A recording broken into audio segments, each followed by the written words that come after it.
NEET UG 2026 परीक्षा में गड़बड़ी के मामले पर देश की सर्वोच्च अदालत आज सुनवाई करने जा रही है। इस मामले में दायर याचिका में एग्जाम कंडक्ट कराने वाली संस्था एनटीए पर सवाल उठाए गए हैं।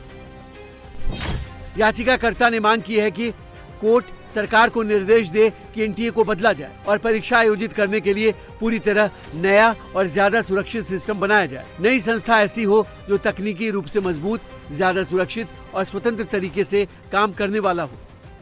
सुप्रीम कोर्ट में सुनवाई से पहले केंद्र सरकार ने नेशनल टेस्टिंग एजेंसी यानी एनटीए के एग्जाम सिस्टम में बड़े बदलावों का ऐलान किया है।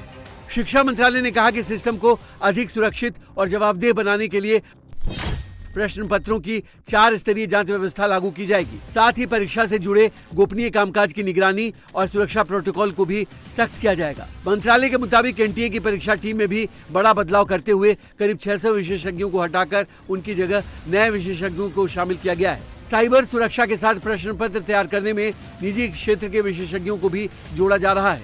इसके अलावा एनटीए को मजबूत करने के लिए 20 से 25 अधिकारियों को इसमें शामिल किया जाएगा। साथ ही एनटीए के ऑफिस को नए कैंपस में शिफ्ट किया जाएगा और कैंपस की सुरक्षा में सीआईएसएफ को लगाया जाएगा।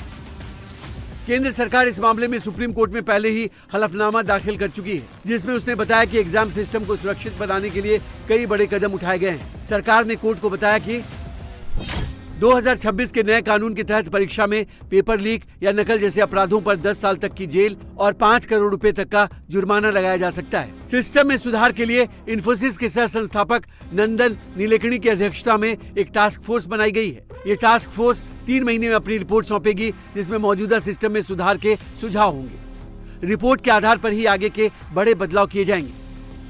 केंद्र ने कोर्ट को यह भी बताया कि नीट यूजी टेस्ट को भविष्य में कंप्यूटर आधारित परीक्षा यानी सीबीटी में बदलने पर विचार चल रहा है। हालांकि इस पर अंतिम फैसला समिति की रिपोर्ट आने के बाद ही लिया जाएगा।